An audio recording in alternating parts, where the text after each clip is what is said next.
Vamos a dividir la conferencia en dos partes. La primera es la presentación del libro de Monteverde. Voy a hacer una breve introducción, luego Monteverde va a contar un poco el libro. Y la segunda es el debate prometido sobre la visión político, moral, ética y demás de Villa y de Zapata, en la que intervendremos mano a mano y sin ningún orden ni desorden, Lutz y yo, ¿no? ¿Estamos bien? Sí.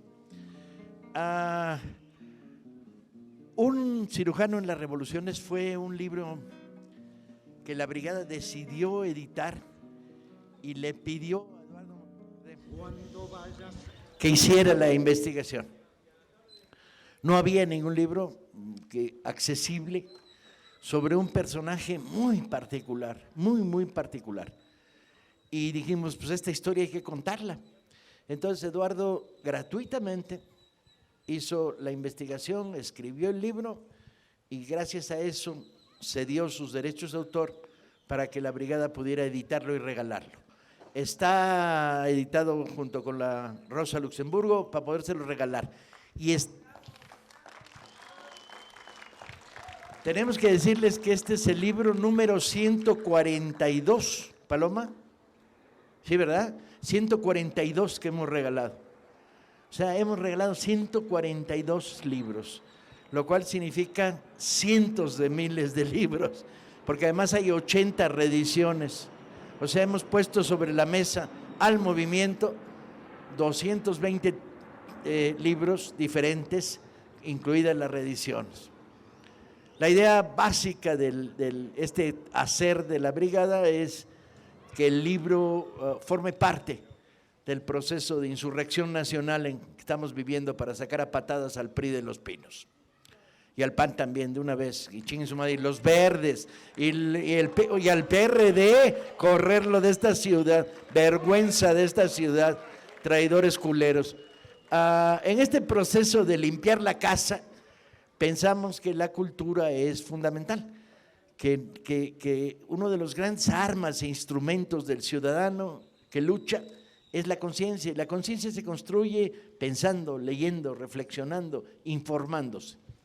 Y hemos editado de todo, libros de poesía, biografías, historias de luchas vividas y experiencias del movimiento social, pequeños ensayos informativos, bajo la idea de que la formación no es algo tradicional y ortodoxo y doctrinario, de aprende este pinche manual y ya chingaste, sino al revés, la formación es la riqueza del pensamiento crítico.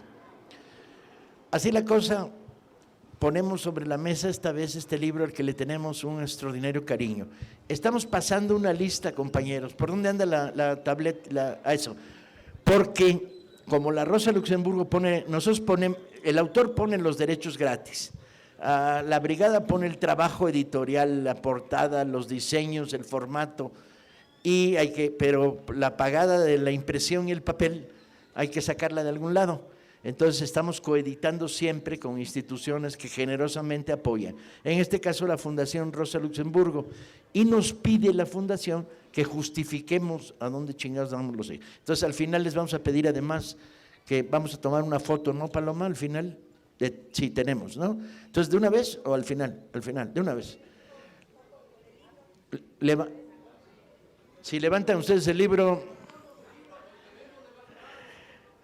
levantado jamás será arrojado, libro leído jamás será perdido, libro distribuido, ¿qué? Ido.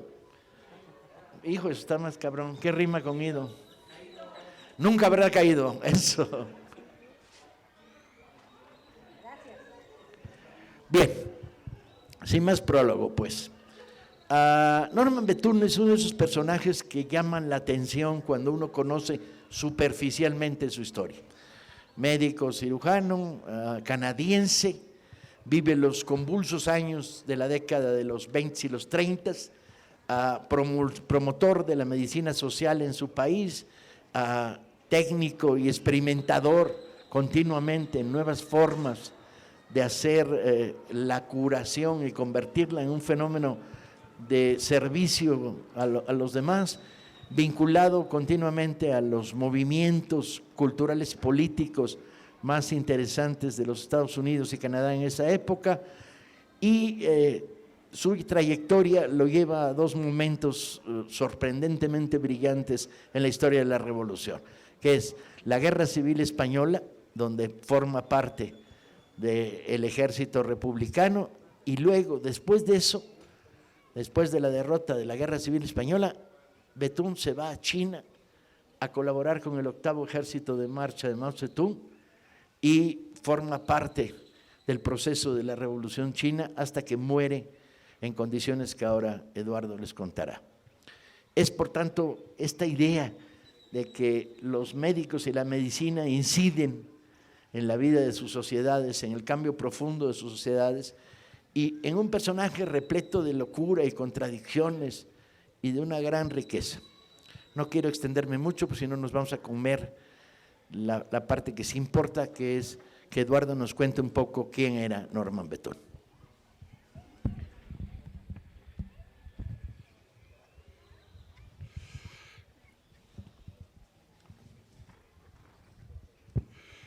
Bueno, curiosamente este personaje está fuera de todos los libros de historia de la medicina. No aparece como tal. Es un cirujano de mediados del siglo XX, canadiense, más conocido en China que en Canadá. Los mismos canadienses dicen en broma que Canadá no tiene héroes. Mentira.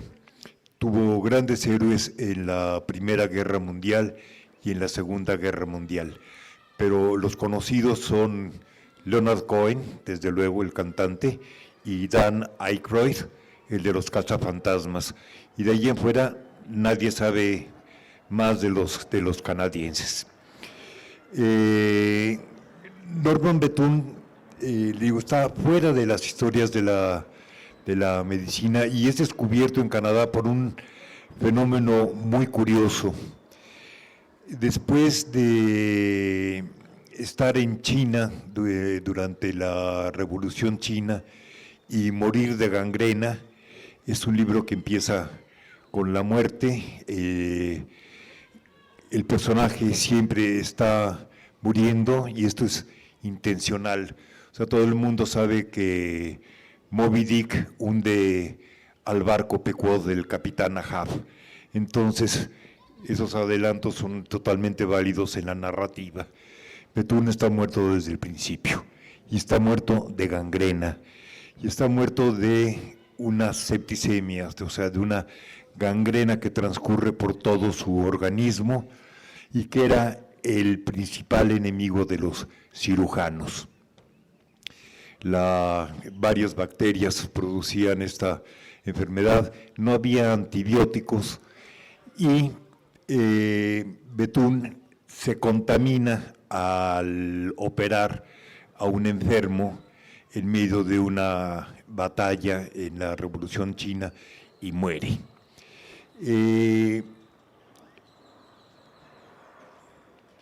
La parte final del libro, sí, es cómo lo conocen en Canadá. La China revolucionaria estaba en un grave predicamento en los años 60 a consecuencia de la hambruna y un problema en las cosechas. Llegan enviados de Deng Xiaoping a Canadá y les ofrecen un héroe a cambio de créditos y a cambio de granos. Nadie lo conocía en Canadá. Trudeau, que era el primer ministro, un ministro abierto que quería establecer relaciones con China. Nixon ya había viajado a China. Le sorprende la idea, ¿sí? Y los chinos le dicen, les traemos una estatua, se las cambiamos por créditos y por granos. Y así se convierte en héroe canadiense Norman Bethune. Platicaba hace unos días con una muchacha china que vive cerca de la colonia Condesa y me preguntó qué hacía. Le dije que era escritor, que había escrito un libro sobre Norman Bethune, y lo conocía perfectamente a Norman Bethune porque desde la primaria llevan clases de este héroe. Norman Bethune era un personaje muy peculiar, ¿sí? Predeterminado, predestinado, hijo de presbiterianos escoceses, cazadores al estilo de este cazador de la película de Revenant, que andaban por los bosques de Alberta y en la frontera con Estados Unidos, en Washington y en Oregón, cazando osos, cazando venados, zorros, castores, y hacen una gran fortuna, pero eran también miembros presbiterianos, habían participado también en el exterminio de los franceses. Canadá había sido inicialmente una colonia francesa y los ingleses exterminan a los franceses, una cuestión muy poco conocida, y los van obligando a replegarse a lo que hoy es Luisiana, la parte de Nueva Orleans. Ellos tenían una colonia que se llamaba Acadia, todavía hay una Acadia en Luisiana fundada en el éxodo de estas gentes. Todo está platicado porque es el ámbito en el que Norman Bethune se va desenvolviendo. Está predestinado, es el destino de los presbiterianos. Dios escoge el destino para ser héroe y lo consigue, pero lo consigue como un héroe comunista. Es un extraordinario cirujano. Lo que le gusta es operar y lo que sabe es operar. Tiene una ética muy parecida a la ética griega antes de Aristóteles. Antes de Aristóteles no había ética. La ética se llamaba el agathos, que era la predestinación para hacer el bien, matando o como fuera. Son todos los héroes griegos, ¿sí? Es el agathos. Llega Aristóteles y inventa la ética. La ética de Norman Bethune era el agathos, la ética de un guerrero. Hay una vasija del siglo V, poco antes de Hipócrates del siglo V, donde está Aquiles. Aquiles es médico. Aquiles se había formado con Asclepio, sí, padre de la medicina. Asclepio le había enseñado a curar a Aquiles. Y hay una vasija donde Aquiles está vendando a Patroclo, su amigo, el guerrero, de una herida en el pie, y Patroclo y Aquiles está hincado, ¿sí?, con su túnica, poniéndole una venda y en posición de sumisión, ¿sí?, para dignificar a Patroclo. Los pacientes no se atendían en el piso, jamás. Hipócrates toma esta mitología, ¿sí?, para hacer un libro que se llama La Oficina del Médico, donde da las normas para atender éticamente a los pacientes. Bethune, en medio de la guerra y poniéndose en el papel de Aquiles vendando a Patroclo, inventa una cama para que los pacientes no sean atendidos en el piso. Al mismo tiempo, ¿sí?, es un verdadero embustero social, engaña a sus amantes, trafica con sus joyas, se vuelve corredor de arte para buscar un cuadro en París en Barcelona, de los grandes maestros franceses y españoles, porque quiere volverse millonario encontrando el cuadro del gran maestro. Pero al mismo tiempo, sí, va a convertirse en uno de los pioneros de la cirugía torácica y las asociaciones más importantes de Estados Unidos, sí, de la Asociación de Cirujanos del Tórax. Era una eminencia. prepotente. Obedece también al estereotipo del cirujano que se ve en la televisión, arrogante, con malos modos, no con los pacientes. ¿Sí? Humilla a los médicos españoles cuando va a España, porque tiene el estereotipo del anglosajón prepotente, innovador de la medicina, mientras los españoles están en el atraso tecnológico. Mentira. Había dos cirujanos, Josep Trueta y Durán Jordà, ¿sí?, que eran extraordinarios cirujanos de campaña, y le roba sus ideas, ¿sí?, y se convierte en el primer cirujano en hacer transfusiones sanguíneas en el campo de batalla, desplazando a Trueta y a Durán Jordà. Entonces, ese es el tipo de embuste de ese señor borracho, ¿sí?, borracho impertinente, borracho rijoso,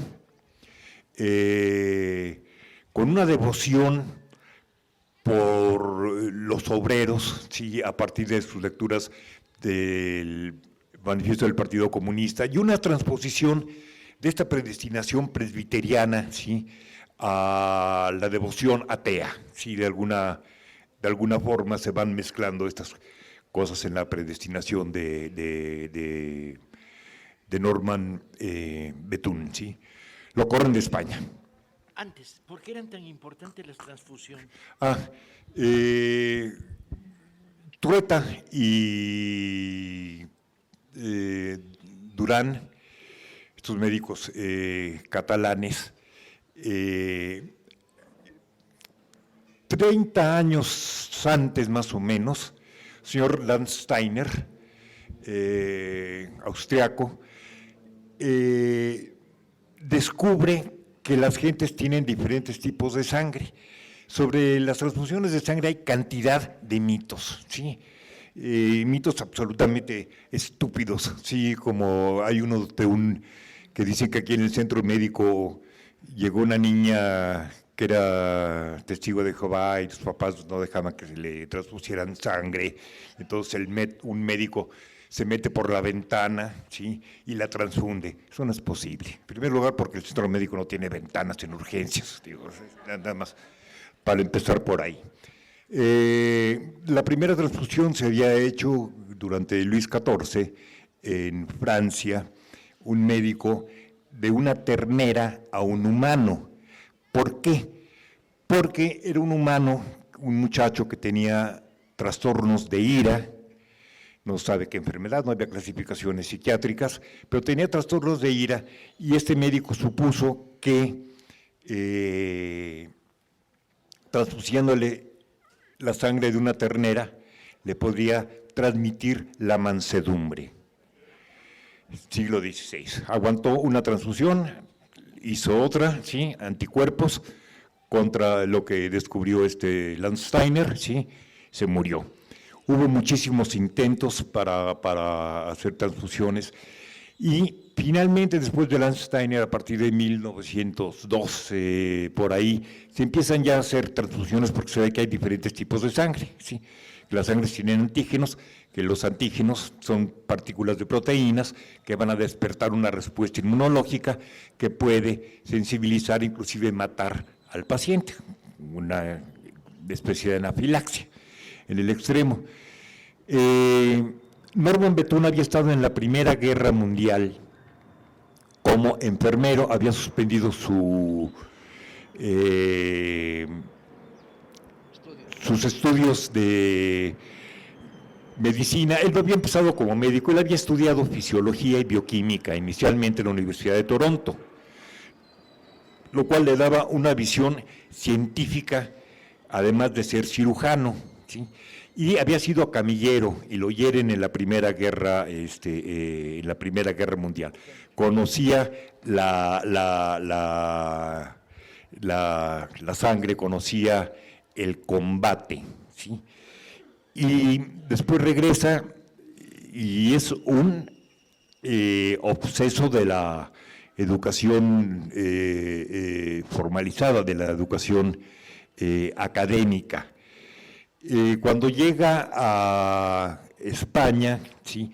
Él había estado en la Unión Soviética un tiempo muy breve, fue a un congreso de fisiología y oye hablar de transfusiones que era posible hacer en el campo de batalla.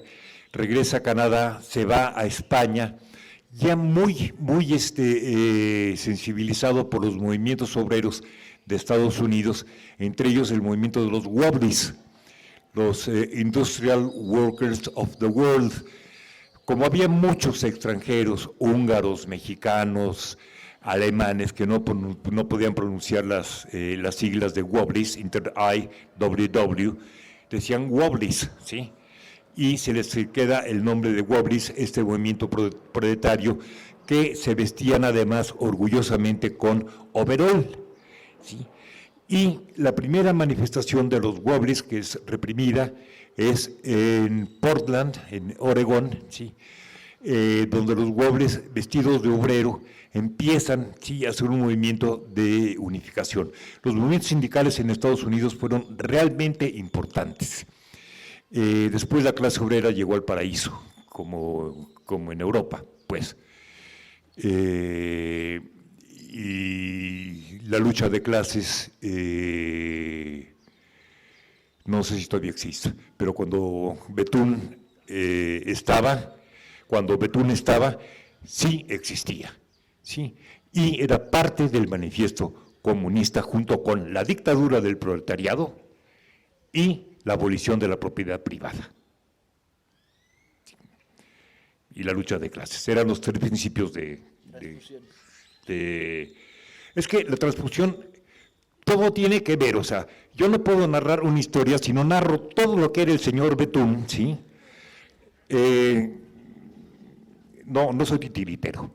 Es todo un contexto para mostrar las cosas, ¿sí? No son datos y no son hechos. El overol es importante, ¿sí? Porque el overol llega todavía, cuando había lucha de clases en América Latina, con una canción chilena que dice, sí, de mi camisa pobre y el overol de obrero y el delantal humilde de mi hermana Lucero, ¿sí? Y Betún se viste de overol. Como titiritero yo tengo que andar manejando todas estas cosas, si no, doy únicamente datos y fechas. Manejo un lenguaje en este libro, ¿sí? Sin duda. Sí. No. La llegada a China, ¿cómo se suma al octavo para ahí? Lo corren de España, por borracho, por prepotente, por anglosajón, prepotente por los médicos españoles, los humilla.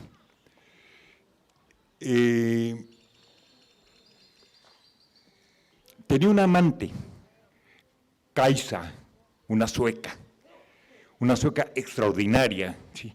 Que había sido bailarina en Rumania, periodista en Francia, traductora en Alemania, ¿sí? Y muere en misericordia en México como guía de turistas. Viene en la primera emigración española a bordo del Sinai o del México, uno de esos dos barcos, porque va al lado conoce a Betún en la guerra de España, ¿sí? Y se empapa de la canción. El libro está lleno de música, y está lleno de música de la guerra civil española, y está llena de música de los WOBLIs, porque Betún, y aquí viene ahora sí una digresión, ¿sí? Betún era canadiense. En Canadá hubo una represión brutal en el siglo XVIII, en la que participaron posiblemente sus antepasados, donde matan a los metis. Los metis eran los mestizos de franceses e indios canadienses. Los reprimen en un lugar que se llama el Valle del Río Rojo. En el Valle del Río Rojo, una mujer despide a su marido, al que van a matar, Real se llamaba, ¿sí? Y le hace una canción que es la famosa canción del rock del Río Rojo, del dominio público. Todo el mundo conoce The Red River Valley. Es una canción, sí, metis del siglo XVIII. Cuando Bethune llega a España, se une a las brigadas internacionales y el batallón Lincoln canta esa canción del Valle del Río Rojo, la canta en la batalla del Valle del Jarama, donde son masacrados canadienses, ingleses principalmente, que estaban en contra del fascismo. Bethune era un antifascista furioso, ¿sí?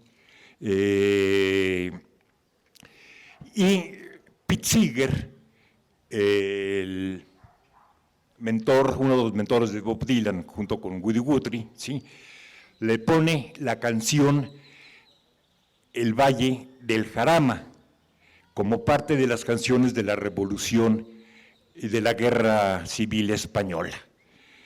Entonces se mezcla en el libro la canción republicana con otras canciones comunistas de la Revolución Soviética y con las canciones de los Wobblies. ¿Esto dificulta la lectura? No creo. Sí, la hace más interesante, se requiere más atención. Regresa de España con problemas a Canadá, se le acusa de usar dinero de las organizaciones humanitarias y solidarias con la Revolución Española canadienses, y se va a China, ¿sí?, donde inventa su cama para dignificar al trato del paciente, y se une a Mao Zedong. Curiosamente, a él no le gustaban los campesinos. Él era un comunista ortodoxo del Partido Comunista, pero no le queda más remedio, ¿sí? Y dice, bueno, va, tampoco le gustaban los negros, a menos que fueran comunistas. ¿Sí? Ese era Norman Bethune. Inventa una serie de técnicas, por cierto, a la cama le pone el nombre de un puente, Waterloo, donde empieza la guerra contra la invasión japonesa. O sea, Japón invade China y es a lo que va Bethune. Inventa su cama, ¿sí?, muere de gangrena, pero aquí hay una cosa curiosa, ¿sí?, detestaba la medicina china, la medicina tradicional. ¿Por qué? Porque Bethune era un bioquímico y era un fisiólogo, ¿sí?, y no le gustaba el diente de león para curar hemorroides, no. Pero entrenaba enfermeros, y de ahí viene uno de los mitos más canallas de la ética médica, que son los médicos descalzos. O sea, Bethune los detestaba, y Mao, tomando la experiencia de Bethune, cautiva a Occidente, ¿sí?, a este Occidente coyoacanense, este Occidente que está contra el eurocentrismo, etcétera, ¿sí?, para ser los médicos descalzos. Y la última frase de este libro, ¿sí?, es el fracaso de los médicos descalzos. Está todo fundamentado con biología. Entonces, mal destino de Bethune, ¿sí?, que no le gustaban los campesinos, termina con campesinos. Mal sino de Bethune, que no le gustaba la medicina tradicional, y lo toman como vanguardia de los médicos descalzos.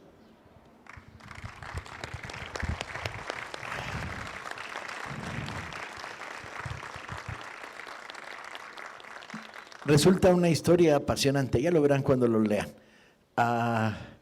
El doctor Monteverde con gusto les firmará su ejemplar al final de la conferencia. Los que no hayan alcanzado libros, levanten la mano. Se los pasamos para que los pasen tú Y todavía nos quedan otros poquitos aquí atrás.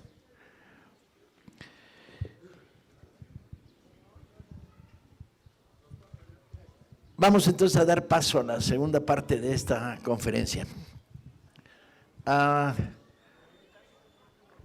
Esperamos a que repartan.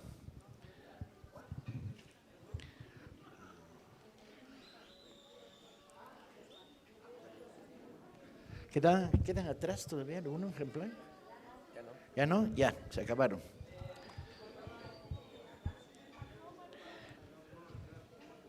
Bien. Ya se acabaron. Quedan otros poquitos de filosofía, los que no les haya tocado el libro, ahorita se los hacemos llegar.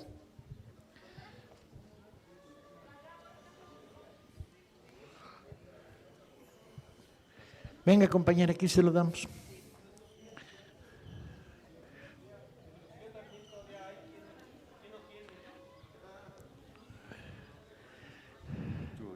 Sí.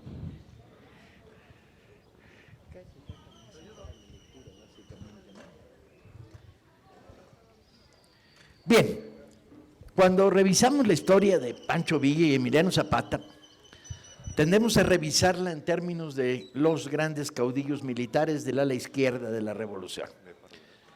No, si te quieres quedar, pues, le damos permiso al doctor Monteverde que se vaya a fumar por allá de público. Y tendemos a tener una visión militarista de estos dos personajes. La rebelión campesina, comunitaria, convertida en destacamentos que se vuelven brigadas del zapatismo en el sur, la construcción de la maravillosa máquina de guerra popular que es la División del Norte. Pero a lo largo de sus historias como caudillos militares, que lo son sin duda, primero contra la dictadura porfirista, luego contra el golpe de Huerta y finalmente contra la traición de Carranza, se nos va muchas veces la revisión de esa otra cara de los dos personajes, que es su cara política. Son dirigentes revolucionarios, militares, de una revolución, no de un ejército, sino de un proyecto que está transformando y destruyendo las viejas formas de convivencia entre los mexicanos, que está rompiendo con el pasado feudal de la corrupción porfirista, que está rompiendo con los grandes modelos del proyecto capitalista transnacional que Porfirio desarrolla y designa, que está trayendo a la vida diaria del país convulso, batalla tras batalla, choque tras choque, tomas, trenes, está trayendo una manera de ver el poder y la sociedad. En el caso de Villa, y este es el tema de la conferencia de hoy, se trata de aproximarnos a lo que llamaríamos su ética política, ¿no? O sea, su relación con la justicia, su relación con la justicia en el mundo de los ciudadanos. Y para lograr esto uno tiene que apelar al anecdotario enorme que hay sobre el villismo y un poco ordenarlo para ver políticamente quién chingados era Pancho Villa. Luego te la pasaré para que bordes en el mismo sentido sobre Zapata. Y es muy curioso, muy, muy curioso. Villa tiene un origen muy peculiar. Villa era un bandolero. En 1910 todavía era un bandolero, ¿sí? Cuando se produce el alzamiento maderista, Villa ha sido reclutado para la revolución semanas antes, ¿eh? Además, su reclutamiento produce entre algunos de los maderistas de Chihuahua una reacción negativa. ¿Que estamos jalándonos a los bandoleros también? No. Y va a ser la sabiduría de Abraham González la que va a decir en una reunión que tiene con Villa de muy breve duración, en una noche, en un cuarto cerrado, oscuro, donde Abraham le dice a Villa, vete a ti mismo, ¿quién eres? Y le dice, tú eres bandolero porque el sistema te ha hecho rebelarte de una cierta manera contra él. Eres bandolero porque estás en contra de los rurales, de la acordada, de los abusos. Y en su origen era eso. Villa había huido en la juventud, preadolescencia casi, de la hacienda donde trabajaba cargando leña con burrito, por el intento de violación de su hermana por parte de los patrones, nunca se sabrá porque Villa contó la historia 5 veces y todas eran diferentes, para eso Villa era bueno. Así como sabemos hoy que se casó 32 veces, 2 con la misma mujer porque se le olvidó que ya se había casado con ella, con Lucita Corral, y así como contó 5 veces la historia y cada vez que la contaba, pues la mejoraba, ¿no? Todo narrador oral sabe muy bien que una historia nació para ser contada, mejorándose. Villa siempre fue un mal orador en los discursos públicos, pero siempre fue un muy buen conversador. Era un hombre de sentarse en torno a la hoguera y platicar, oyendo y contando, ¿sí? Y este personaje, enfrentado a Abraham González, se encuentra de repente con que hay otra manera de seguir tirando tiros, que puede darle un contenido a su vida de rebelde. Y esto es tirar al gobierno, que es el culpable de la situación que se vive en las comunidades agrarias de Chihuahua. Los abusos del poder vienen de arriba hacia abajo, identifícalos, les dice Abraham. Y Villa compra esa idea para el resto de los días de su vida. De tal manera que nos encontramos ante un rebelde natural, sin ningún tipo de formación social, que para esos momentos apenas sabe leer. De hecho, probablemente no supiera leer en los momentos en que se relaciona con Abraham González, que sabe escribir solo su nombre, porque le pidió a alguien que se lo firmara, y él aprendió a dibujar su nombre, no a escribir su nombre. Para Villa no es P.A., Pancho, no, para Villa es así el dibujito. La palabra no se convierte en una reflexión acumulada a las letras, no, la palabra es un dibujo, ¿no? Ahí dice, ¿qué dice ahí? Dice Pancho Villa, bueno, y entonces un hombre con una cultura básica, pero con una cultura curiosamente muy profunda en otras cosas. Por ejemplo, Villa en 1910, cuando Abraham González le dice por aquí a la revolución, es un tipo que cree en la fidelidad, cree en los compadres, tiene un chingo de compadres ya para esas alturas de su vida, y cuando dicen que la lógica de andarse casando por aquí, por ahí, no era tanto porque fueran mujeriegos, sino porque le gustaban un chingo las fiestas y los compadres. Es antialcohólico, cree que el alcohol es uno de los males del mundo campesino de Chihuahua y que esto destruye la capacidad de los seres humanos. Es un fanático de la educación, que por cierto él no tiene, ¿sí? Y de un respeto hacia la figura del maestro, que le parece la figura social, y es un justiciero, a lo bárbaro, a lo salvaje, que es justo esto.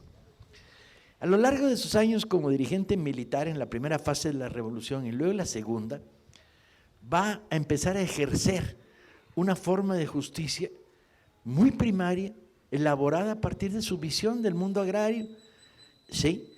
Pero al mismo tiempo que va afinando políticamente cada vez más, sobre todo en la medida en que va identificando a los enemigos. Lo que se le presenta como los rurales, la cordada, los jueces, las formas más brutales del autoritarismo represivo de la sociedad porfiriana, pues van viéndose hacia arriba, hay más. Arriba están los caciques, arriba los gobernadores, arriba los propietarios de las minas gringos que corrompen a los gobernadores, arriba el ejército, arriba el gobierno, arriba, ¿sí? Y va identificando el sistema. Y va construyendo una justicia muy particular y por lo tanto una ética política muy peculiar. Repasemos el anecdotario. Entra una pequeña población. Alguien le dice, armado, claro, con sus hombres. Alguien le dice, oiga, ese chamaquito es suyo, ¿verdad, general? Bueno, general, en aquella época todavía era coronel. Y Villa dice, no, ese no. Y le dicen, sí, pues la muchacha que lo anda cargando dice que es de usted. Esa muchacha, pues que yo recuerde, no. Y ven para acá. Dice, ¿cómo que ese es hijo mío? ¿Verdad que no? No estaba muy seguro de todas maneras, pero va confirmando. Y la muchacha le dice, no, pues no es su hijo, mi general, es hijo del cura del pueblo, que además me obligó a decir que era hijo suyo. Y entonces, y no es el único, aquel también es hijo del cura del pueblo. Y Villa hace una rápida investigación, reúne al pueblo en el kiosco y les dice, el cura de este pueblo ha estado al servicio de los caciques, ha bendecido toda forma de explotación, de opresión, ha visto con júbilo cómo a alguien lo ataban a un poste y lo azotaban porque se había robado una gallina, ha estado en complicidad con el capataz de la hacienda. Vamos a fusilarlo, ¿no? Y además dice que los hijos son míos, no son míos, son de él. Vamos a fusilarlo. Y quién sabe por qué el pueblo no le late la idea de poner contra la pared al cura y responde colectivamente, no. Y Villa dice, ¿cómo que no? Va de nuevo. Este pinche cura, y ahí lo tienen al cura, es violador, bla, bla, bla, y la hacienda, y ha bendecido, y estuvo enfrente cuando torturaron a aquel y no sé qué y no sé cuánto. Vamos a ponerlo a la pared y le damos, lo bajamos, ¿no? Y el pueblo dice, no, dice Villa, chinga. Va de nuevo, este pinche cura, y a la tercera se rinde.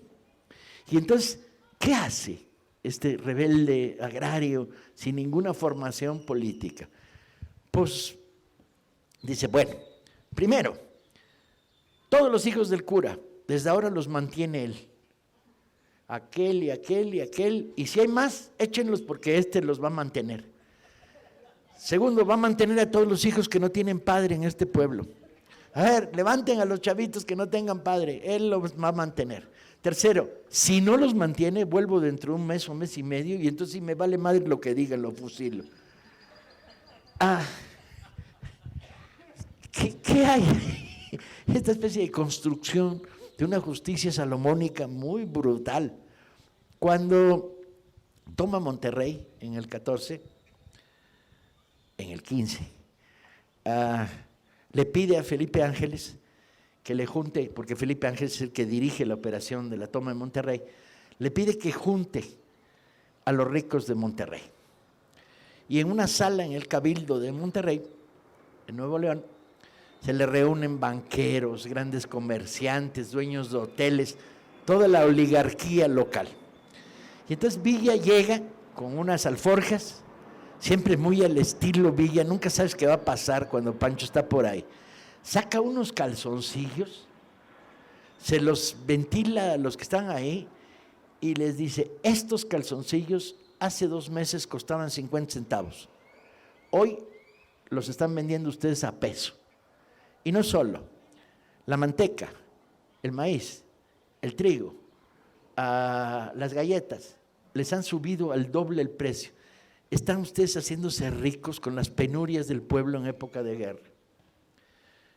Silencio de los 100 oligarcas reunidos ahí, que ven a Villa ondeándoles los calzoncillos, ¿no?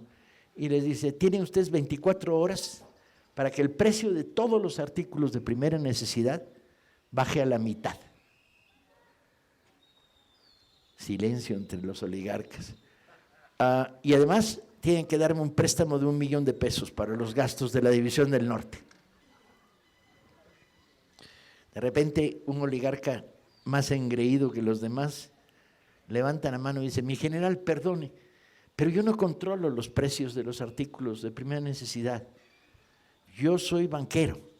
Villa lo mira y dice, a este lo fusilamos el primero. ¿Alguien más? Silencio en la sala. 24 horas después, en la región en torno a Monterrey, el maíz, el trigo, el frijol, la manteca, la galleta había bajado a la mitad. Y les tumba, no el millón, les tumba 600,000 pesos a los oligarcas. ¿Qué hace Villa con los 600,000 pesos? Afortunadamente hemos tenido acceso al estadillo de cuentas de la división financiera de la División del Norte y sabemos en qué se gastaron esos 600,000 pesos. Una parte se usó para comprar forraje, sillas, uniformes y para el contrabando de balas, que era un problema fundamental en la Revolución Mexicana. México no había fábrica de balas, ¿sí? ¿Y el resto? Bien, Villa llama a los maestros de primaria de la región de Nuevo León y les da aguinaldo. Es la primera vez en la historia de México que un maestro cobra aguinaldo. La famosa paga 13, los 12 pagas del año y un mes más a fin de año, etc. Se los acaban de sacar a punta de pistola a los oligarcas de Monterrey el aguinaldo de los maestros regiomontanos. Ahí hay una visión política, ahí hay una visión de reparto de la riqueza. Cuando es gobernador de Chihuahua, que lo es solo durante 30 días, toma 3 medidas. La primera es, por decreto, expropia todos los bienes de las 17 familias del dinero de Chihuahua. Y el decreto es chingoncísimo porque dice, a ellos, a sus parientes, a sus prestanombres, a sus sobrinos, a cuanto güey tenga metido el dedo en este dinero, se les expropia todo. Casas, ganado, haciendas, compañías de tranvías, bancos. ¡Fua! Por decreto, a toda la oligarquía de Chihuahua, a las 17 familias, se las cepilla en un solo decreto. Segundo, se queda de repente con la propiedad de la División del Norte de 1 millón de vacas. Chihuahua era como Suiza en aquella época. ¿Y qué hace? Bien, decreta que el precio de la carne de res va a bajar al 10%. O sea, si un filete costaba $1, va a costar 10 centavos. Por decreto. Y controla todos los mataderos, ¿sí?, y la distribución en las carnicerías de esta carne, más el ganado que había previamente controlado. Nunca en la historia de México los pobres comieron tanta pinche carne en su vida. ¿Se imaginan? Piénselo de repente. Al 10%, el peso a 10 centavos, compañeros. ¿Sí? Tercera medida, funda 50 escuelas. 50 escuelas es más de las que había en esos momentos en Chihuahua. ¿Cuál es el método de Villa para fundar escuelas? Va por la calle junto con su escolta y dice, oye, esos chamaquitos están ahí jugando, ¿qué hacen ahí jugando? ¿No tienen escuela? Y la respuesta es no, general. Dice, bueno, ¿de quién era esa casa? Y le dice, pues de no sé qué. Bueno, pues ahora es escuela. Infórmenle a ese güey que su casa ya no es su casa, es una escuela. Contraten de inmediato a los maestros y desde mañana hay escuela. El método de Villa para hacer escuelas es verdaderamente increíble. Él duplica el número de escuelas en Chihuahua en 30 días. Y luego dicen que no es posible hacer una reforma educativa. No, estos pinches priistas que llevan años entregando escuelas que no tienen techo, ¿sí?, para vergüenza de la nación, Cedillo inaugurando escuelas a las que les falta el techo o que no tienen baños. No, compadre, el método Villa, ese es el de veras. Eso es ética política, eso es una visión de la sociedad y el mundo. Cuando en Canutillo funda la escuela Felipe Ángeles, cuando se retira de la guerra después de la rendición en 1920, alguien le pregunta, ¿y cuánto van a ganar los maestros? Y Villa contesta, y así se hace, lo mismo que un general, porque es más útil un maestro que un general. Y donde quiera, y así lo hace. Los generales que acompañan a Villa en Canutillo tienen un salario igual al de los maestros. Esta visión igualitaria, privilegiando el servicio a lo popular, etc. Se dice que el villismo no produjo una reforma agraria. No la produjo. La expropiación de las haciendas tenía el sentido básico de alimentar la máquina de guerra. Pero sí hubo una reforma agraria, muy rara. Se entregaron tierras a todas las viudas cuyos maridos habían muerto en combate, ¿sí?, para protegerlas. Pero sobre todo, la gran reforma agraria del villismo es haber tirado las alambradas. La sociedad rural chihuahuense está construida con el alambre de púas.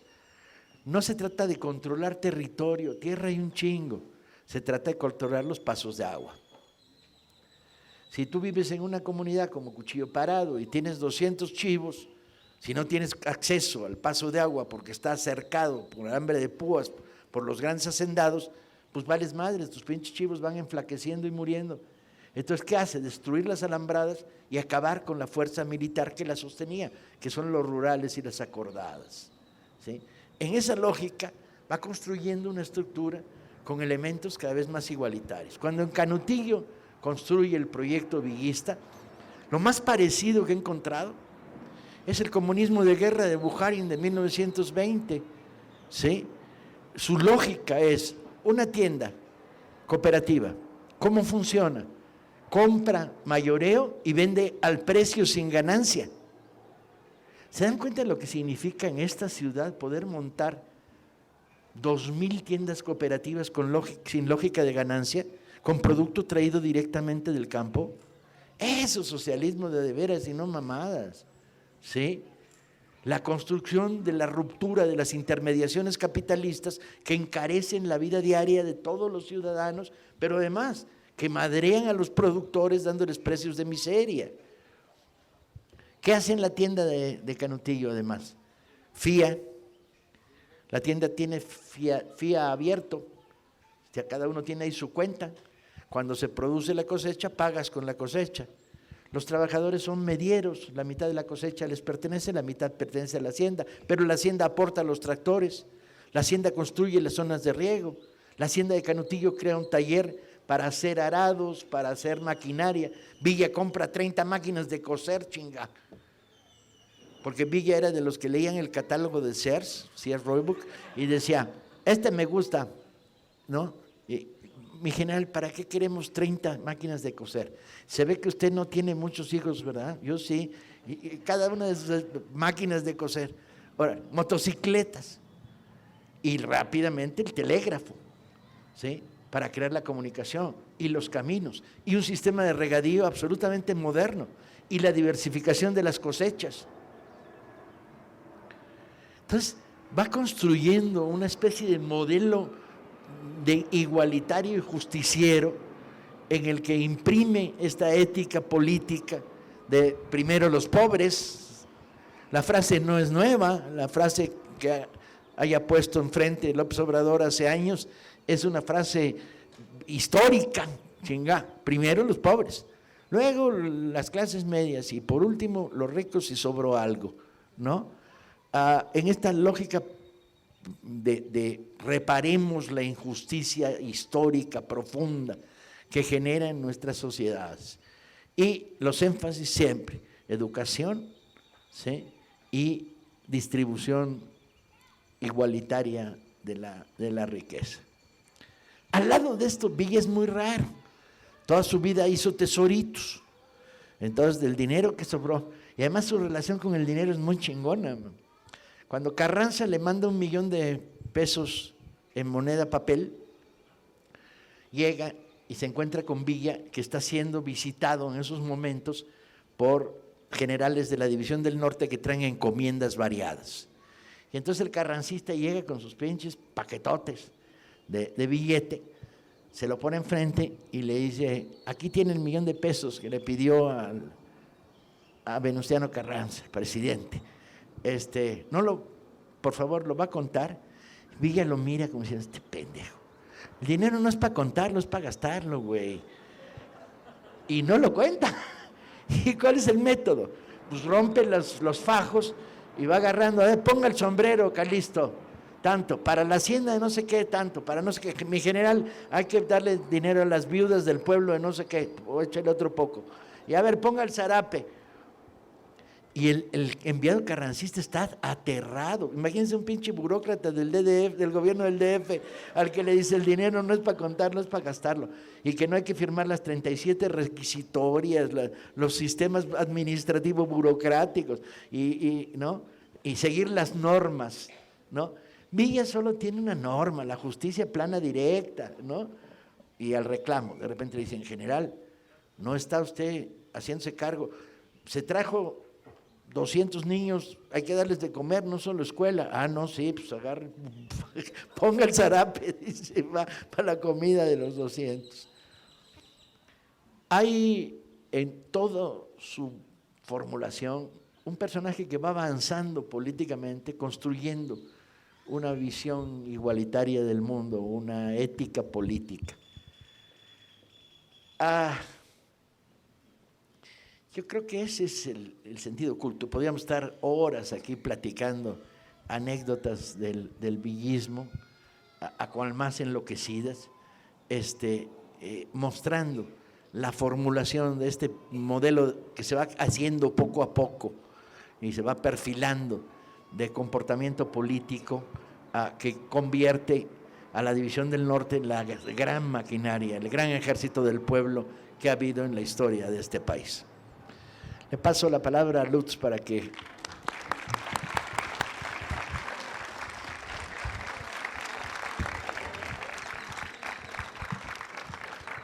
Bueno, hola a todos, muchas gracias nuevamente por invitarme. Es para mí un honor el estar frente a ustedes y es también un honor muy grande el estar compartiendo mesa con Paco. Cuando llegué estaba haciendo cuentas y son ya, parece mentira, pero son ya prácticamente 4 años los que hemos estado visitando este parque, ¿no? Tal vez más de 4 años, es ya un montón, es un montonal. Y justamente yo vine a este parque la primera vez porque habían invitado a Paco, pero Paco tenía ese de un compromiso y me dijo, ¿qué onda, te la echas tú? Sí, y entonces vine y así fue como nos conocimos precisamente, ¿no?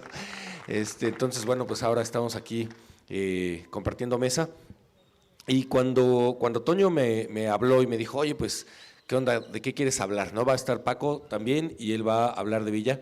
Yo dije, bueno, pues…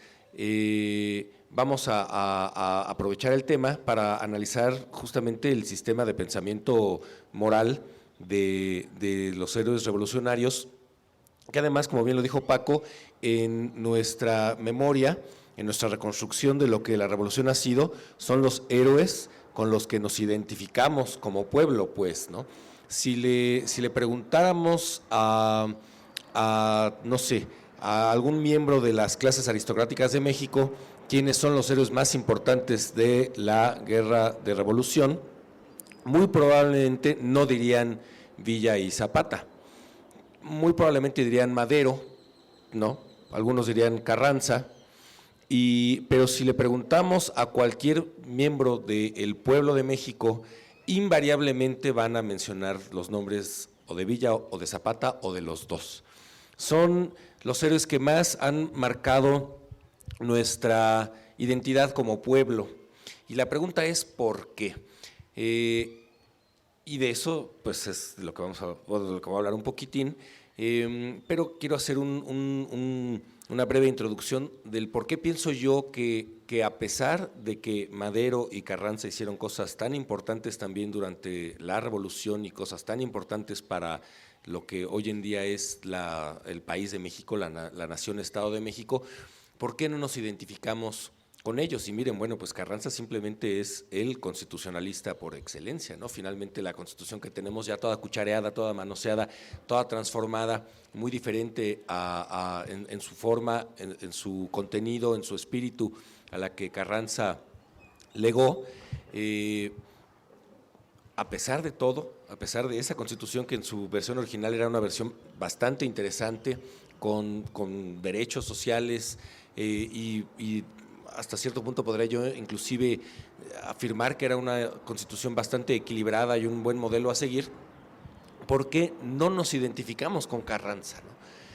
¿Por qué no nos identificamos con Madero, que además fue el primer presidente democráticamente electo, al menos en conformidad a como nos dicen que fueron las elecciones, y pues sí tenía respaldo popular?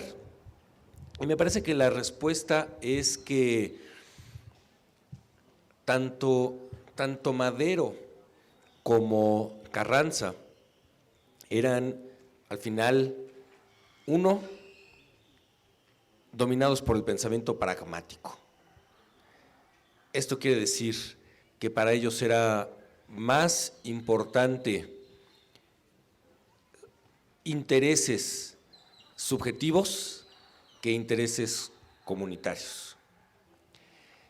Tenían un proyecto de obtención de poder y para la obtención del poder, pues la guerra de revolución era un medio y entonces la transformación social que se iba a dar tras esa guerra de revolución era también al final un medio, pero era un medio para la obtención de poder, para el poder, a su vez el estar en la capacidad de transformar la nación de acuerdo a sus intereses particulares y no necesariamente habrían estado pensando, aunque en su discurso así lo dijera, en el pueblo de México, ¿no? Tan es así que en cuanto Madero llega al poder, no cumple con los acuerdos, con los pactos que había tenido con Zapata, ¿no? Y entonces empieza Zapata a ser perseguido por quien originalmente había sido pues aliado. Pero esa alianza era una alianza, al final, desde la perspectiva de Madero, una alianza superficial y únicamente un medio para poder tener el respaldo de bases populares y poder llegar al poder.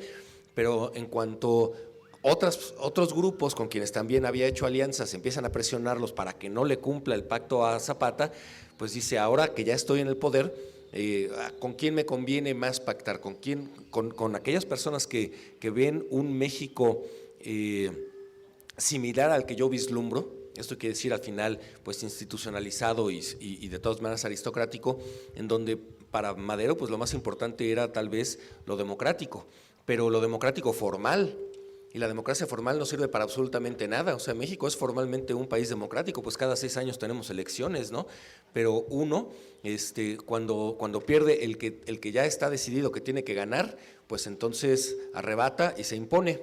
Y entonces la democracia se convierte en un mero formulismo. Y segundo, aunque no fuera un mero formulismo, porque también pues podemos suponer que, por ejemplo, pues López Portillo ganó las elecciones sin duda alguna, pues era el único candidato, ¿cómo podría haberlas perdido, no? O sea, democráticamente hablando, pues los que votaron por él, no había más, ¿no? Pero ¿de qué sirve el elegir a un presidente a través de meros formulismos institucionalizados, pseudodemocráticos o así llamados democráticos, si al final yo pienso que la democracia es realizar la voluntad del pueblo, no nada más cumplir con una serie de formalismos que podrán estar muy escritos en la ley? Y es que aquí viene entonces el otro motivo por el cual las personas no nos identificamos con Carranza. Carranza pues es al final un sujeto que le da prevalencia a los formalismos legales que al espíritu de las leyes y la transformación del mundo que se tiene que hacer de acuerdo a esas leyes. O sea, para Carranza era muy importante tener esta Constitución, la promovió, la logró, pero pues no porque esté en el papel la realidad cambia. Podemos tener los enunciados más perfectos con sujeto, verbo y predicado que no tengan contradicción, pero no por ello la realidad se transforma. Carranza, tal vez no para todos, pero sí para quienes sabemos qué ocurrió, así como Madero fue el traidor de Zapata, pues Carranza fue el traidor de Villa. ¿Y el asesino de Zapata? ¿No? Además, entonces en la memoria popular, una de las cosas que nunca he entendido es por qué, para empezar, Villa nunca ha tenido su billete o su moneda, ¿no? O su delegación, ¿no?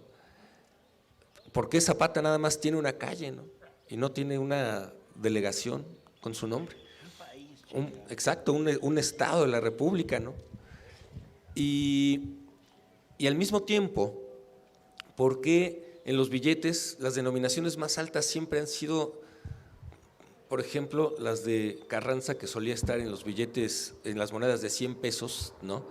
Morelos estaba en las de 1 peso y Zapata estaba en las de 10 y estaba también en los billetes de 10 pesos, lo recuerdan seguramente los verdecitos, ¿no? Entonces recuerdo muy bien recuerdo cómo fue ese proceso hace muchos años. Primero estaba Cárdenas en los billetes de 10 pesos, ¿lo recuerdan? Y entonces se vino todo el movimiento del Frente Democrático, y entonces Cuauhtémoc Cárdenas empezó a ser extraordinariamente popular.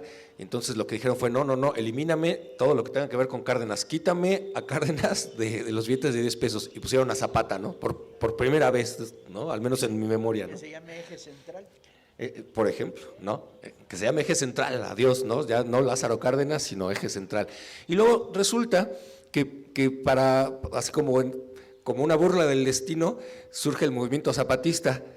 Pues ya mejor lo que hicieron fue eliminar los billetes de 10 pesos, ¿no? Dijeron: no, vámonos, ¿no? O sea, quita ya los billetes de 10 pesos, mejor hazlos monedas y ponles nada más su denominación numérica, ¿no? O sea, vamos a hacer que las personas olviden, pierdan la memoria histórica de quiénes han sido sus héroes.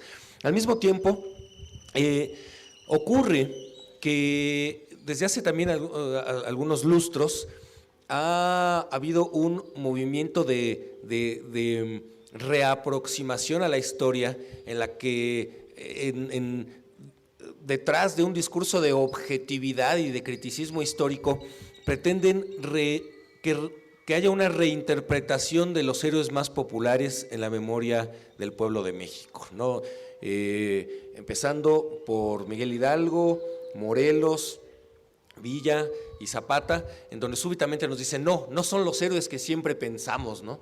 Miguel Hidalgo hasta tuvo hijos a pesar de que era cura, y lo mismo que Morelos, y entonces y Zapata supuestamente era muy comunitario, pero la verdad es que él robaba dinero y se lo quedaba a él. O sea, una especie de reinvención de los héroes, y al mismo tiempo exaltación de aquellos quienes en nuestra reconstrucción de la memoria histórica del pueblo de México habían sido condenados, como este enorme intento de rescatar la figura de Porfirio Díaz que se tiene hoy en día, ¿no?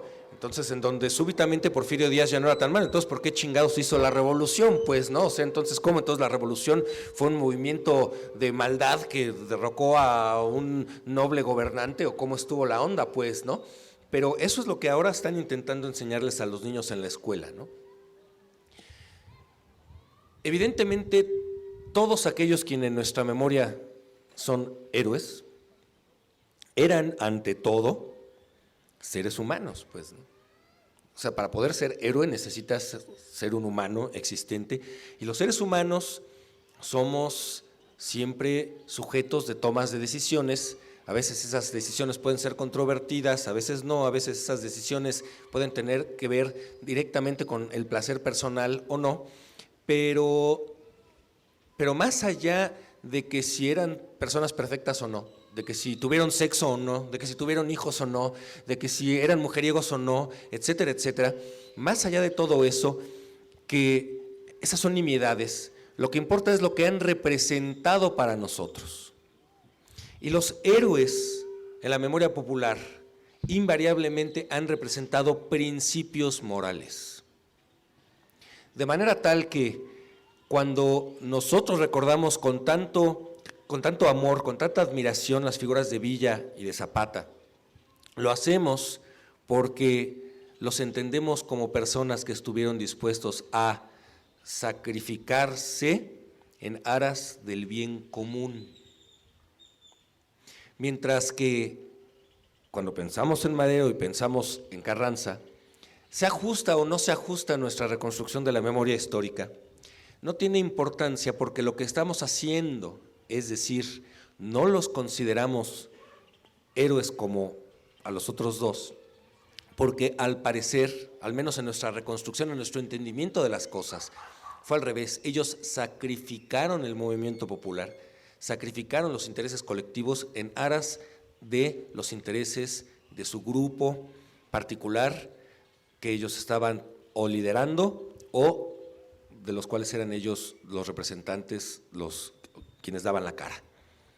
En otras palabras, antepusieron los intereses de las minorías a los intereses de las mayorías. Y eso es lo que el pueblo de México no les perdona tan fácilmente, Y eso es también por lo que el pueblo de México, al mismo tiempo, sabiendo que Villa comenzó siendo un bandolero y sabiendo que robaba ganado y sabiendo que hacía actos que si los hiciera cualquier otra persona lo condenaríamos como pues, un delincuente, con Villa no lo hacemos porque Villa hay una transformación interna y termina llevando a cabo los mismos actos, pero para beneficiar a las poblaciones. Entonces hay una especie como de equidad, digámoslo así.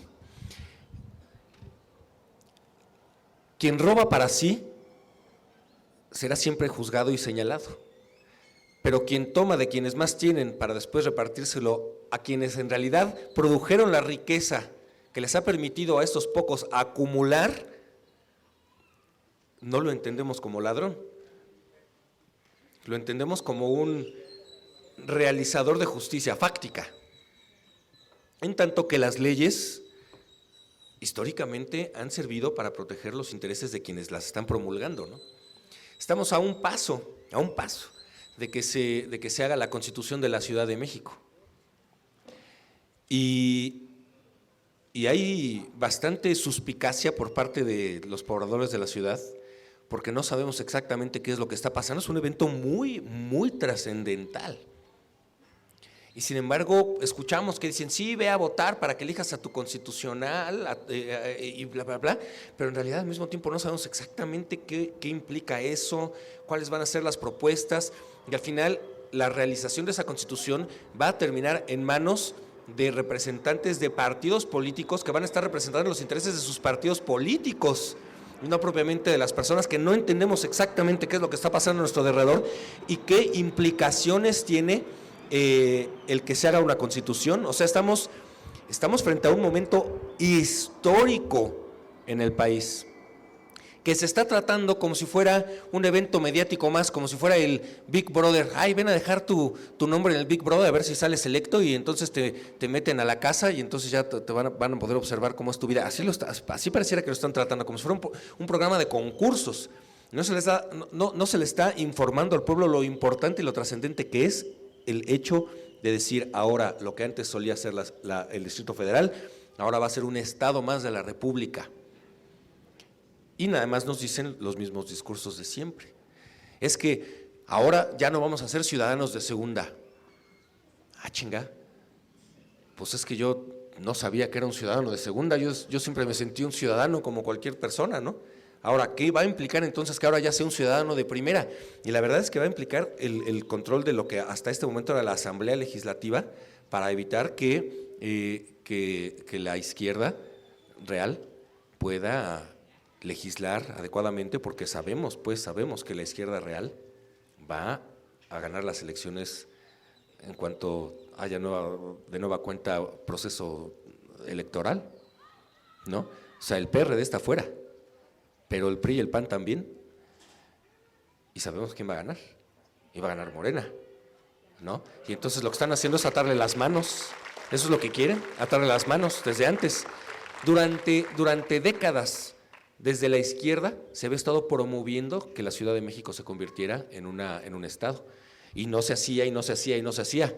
Y súbitamente, después de varios procesos electorales en donde se ve que el PRI y el PAN no tienen la menor oportunidad de volver a ganar, súbitamente ya es la derecha la que está diciendo, sí, no, qué bueno que ahora sí ya somos Estado. Ah, chinga, ¿por qué? Bueno, pues hay que verlo con suspicacia, entonces no podemos dormirnos. Bueno, esto se los comento porque es importante, pero al mismo tiempo aquí lo importante es esto. O sea, pensemos en lo siguiente. Vamos a reconocer a una persona como moral, a un sujeto como moral, porque va a actuar en conformidad con principios que todas las personas encontramos como dignos de regir nuestras acciones. Equidad, justicia, honestidad, dignidad, libertad y muchos otros más. Lo que bajo ninguna circunstancia tienen que ser entendidos como valores, sino como principios. Los valores son subjetivos, los valores cambian con la época, los valores son sumamente concretos y se refieren a objetos culturales. Los principios no, los principios son universales, invariables y han estado presentes en todas las culturas, en todas las épocas. La virginidad es un valor, pero es un valor ya bastante caduco. Es un valor que en su momento significó algo, hoy en día sería una necedad suponer que significa lo que nunca debió de haber significado, porque es identificarme un principio, el principio de la dignidad, con un órgano corporal. Y eso es un error de lógica, eso es un error infantil, es fetichizar un principio que es el de la dignidad. La dignidad se va a obtener cuando la transformación del mundo que lleva a cabo la persona que se considera digna busca que las identidades a su alrededor puedan realizarse y encontrar la felicidad por lo tanto. En otras palabras, cuando llevo a cabo acciones que permitan que los demás puedan tener una vida más feliz, para utilizar una palabra sencilla. ¿Qué era lo que motivaba las acciones de Villa y de Zapata? ¿No era su riqueza personal? Esa la hubieran obtenido fácilmente, pues movían masas, movían a miles, a decenas de miles de personas. Fácilmente hubieran podido acumular riquezas y volverse terratenientes y entonces empezar a pactar con otros terratenientes. Y sin embargo no lo hicieron.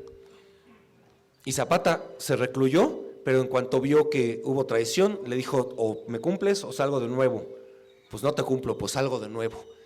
Y la comunidad zapatista ya era próspera, ya estaban alcanzando condiciones de vida digna, pero dijo Zapata, pues ni modo, hay que volverle a dar, porque esto que nosotros estamos realizando de facto tiene que elevarse a nivel constitucional y además tiene que ser para todos universal. Y como estos cuates no lo están haciendo y no están cumpliendo, entonces vamos a tener que salir a volver a dar balazos. El dar balazos en sí mismo no es ni bueno ni malo. A veces tienes que dar balazos, a veces te dan balazos. En sí misma la acción pues es neutral como todas las acciones, pero es el principio rector de esas acciones lo que les permite ser interpretados como acciones morales o como acciones egoístas y por lo tanto inmorales. Vamos a reconocer a una persona inmoral porque se exenta de cumplir la norma que le exige a los demás, o sea, que le impone a los demás, cuyo cumplimiento le exige a los demás. Ahí estamos frente a una persona inmoral. Si los grupos aristocráticos, que también formaron parte del movimiento revolucionario, estaban en contra del totalitarismo aristocrático de Porfirio Díaz, es evidente que son inmorales en tanto que ellos se eximieron de cumplir la realización de la voluntad del pueblo, que era lo que sustentaba las acciones revolucionarias. En cuanto llegaron al poder, se olvidaron del pueblo.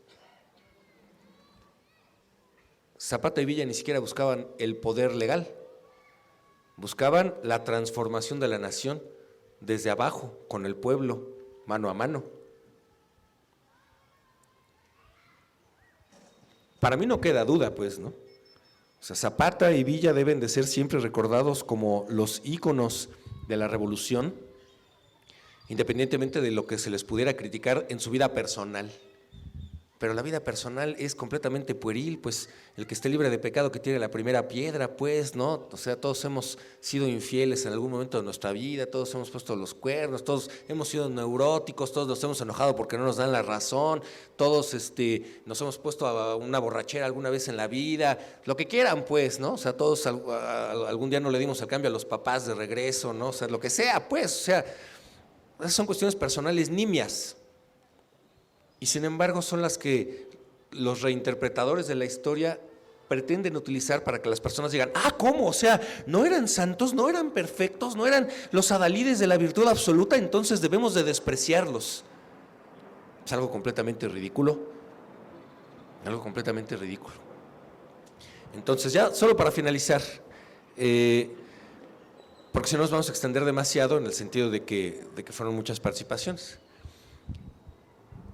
Se debe de reconocer que hay reglas prácticas, y reglas prácticas significan aquellas que nos indican cómo transformar la realidad para alcanzar nuestras metas, pero al mismo tiempo hay principios morales. Y esos principios morales deben de ser el punto de partida y fundamentación de las reglas prácticas. Las reglas prácticas nos tienen que decir cómo alcanzar los fines, pero los fines y las reglas prácticas tienen que estar dirigidos por principios morales. Y los principios morales son aquellos en los que se busca el bienestar de todos y no el bienestar solo de unos cuantos. Pues es todo. Muchas gracias.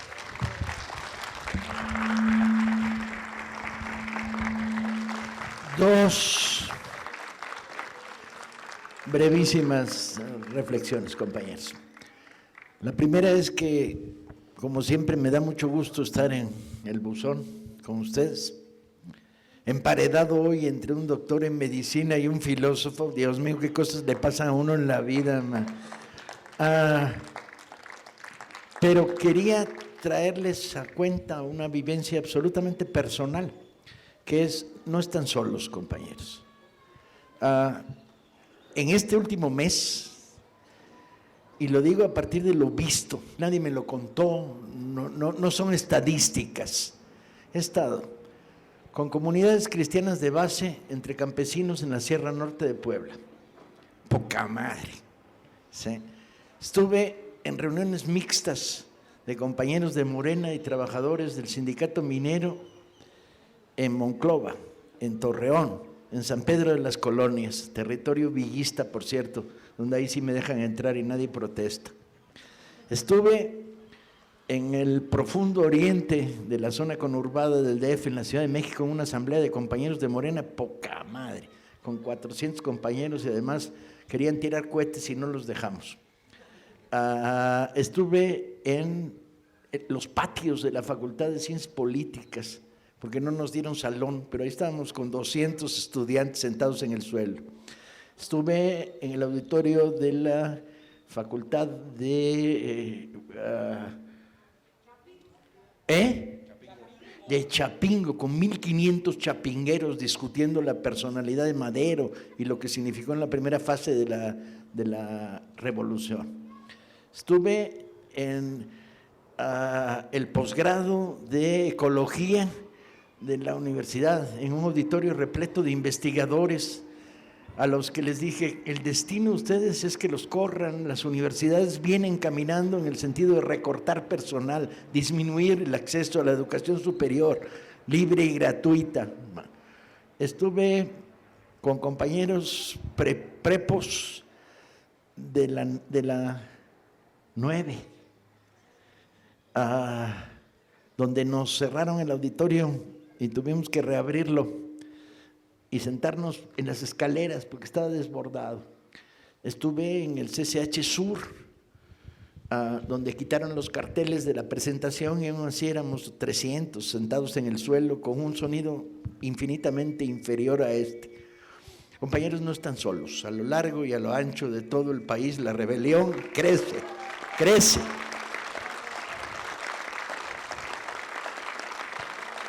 Tenemos que encontrar las formas y los caminos, tenemos que buscar la unidad de todos aquellos que están por la transformación profunda, tenemos que abandonar viejos sectarismos, mentalidades cerradas y limitadas, tenemos que preguntarnos siempre en qué estamos de acuerdo y cómo ponemos el acuerdo en marcha. Y yo creo que está claro el acuerdo general. Estamos en contra del proyecto neoliberal, estamos en contra de la corrupción, estamos en contra de la oligarquía política priista, panista, ahora perredista, verde, chingue su madre, todos los demás, por una transformación radical de este país. Eso se llama revolución. Hoy intentamos que vaya por la vía pacífica, no queremos violentar y llevaremos a los límites la rebelión ciudadana que permita este desarrollo. Por lo tanto, muchas gracias por habernos permitido estar con ustedes, doctor Monteverde.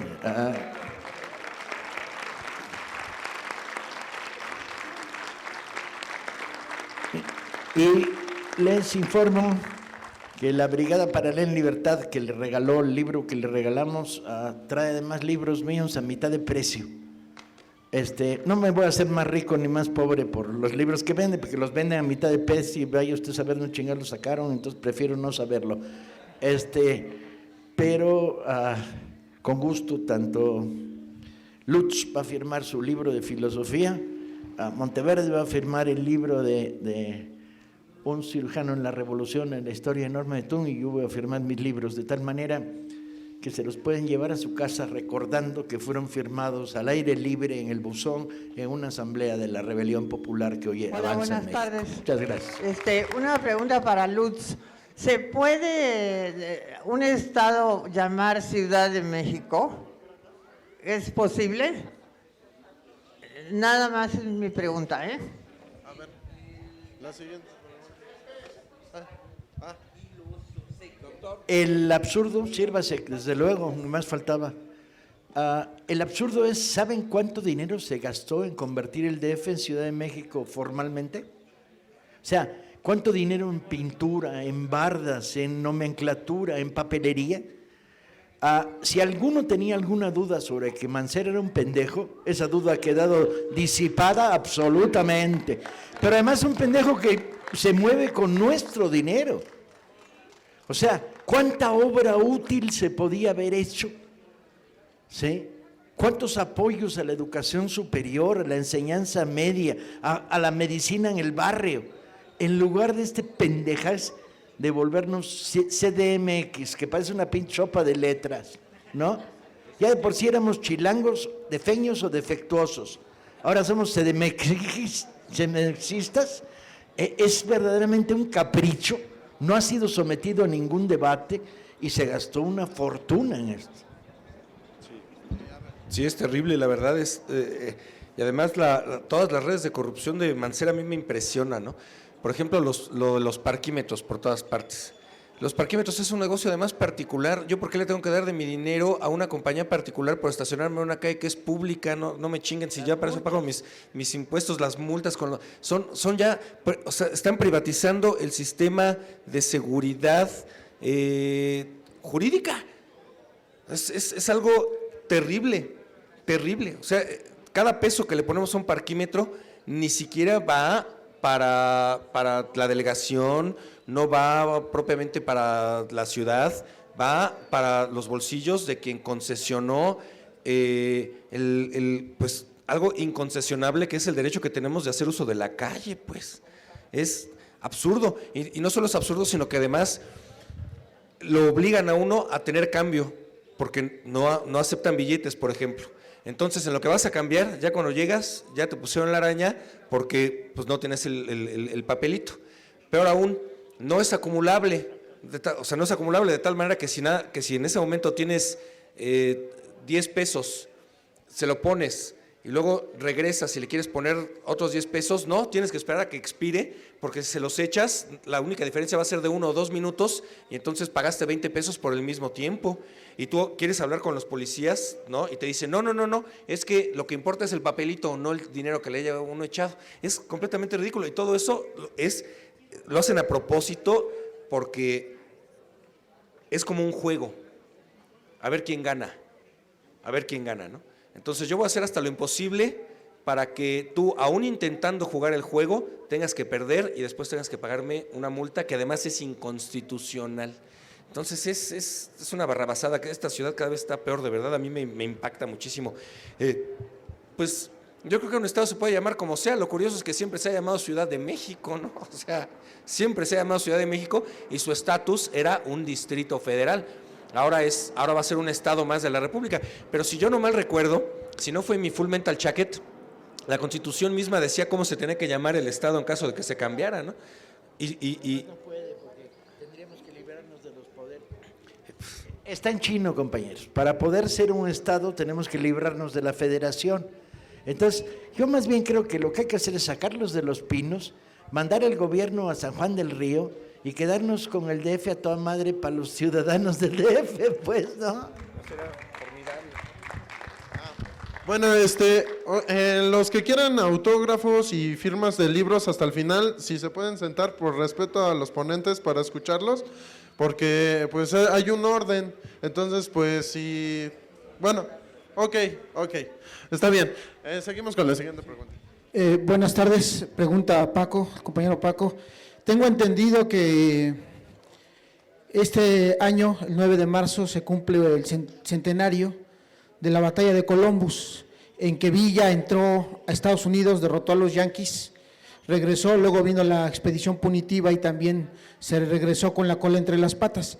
La pregunta es, ¿qué importancia tiene esta batalla en la lucha antiimperialista y particularmente en México ante la mayor intromisión militar norteamericana en nuestro país? Esa es la pregunta. La batalla de Columbus fue un pequeñísimo combate, no es trascendente.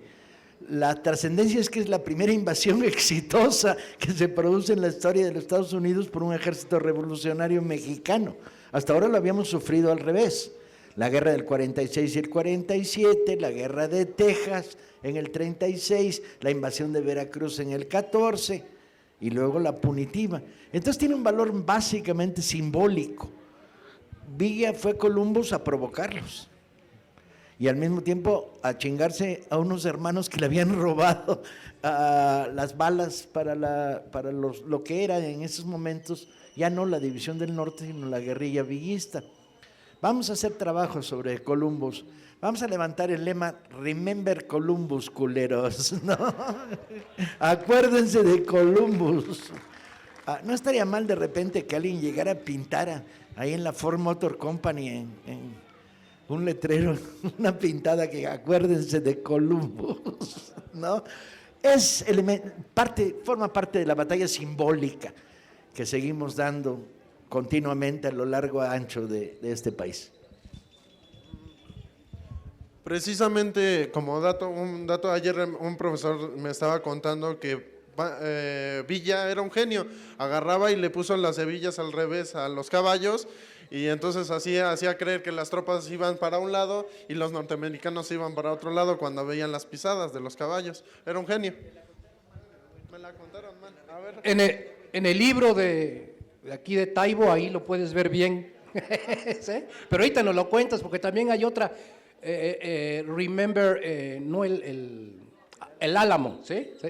Pero bueno, no es la plática, pero es preocupante lo que está sucediendo o lo que va a suceder si dejamos que suceda en la Ciudad de México. Es una jalada que va a ser un estado.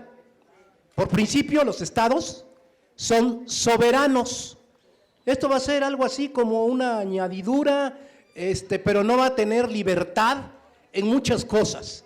El día de ayer, en la jornada, salió un artículo extraordinario de Julio Bultinic, donde explica los artículos que se violaron, qué son, ojalá los lean y los puedan pasar. Yo no pude traerlos, pero les pasé por ahí la privatización del agua, un artículo de Alfredo Jalife, donde pues ahí menciona a las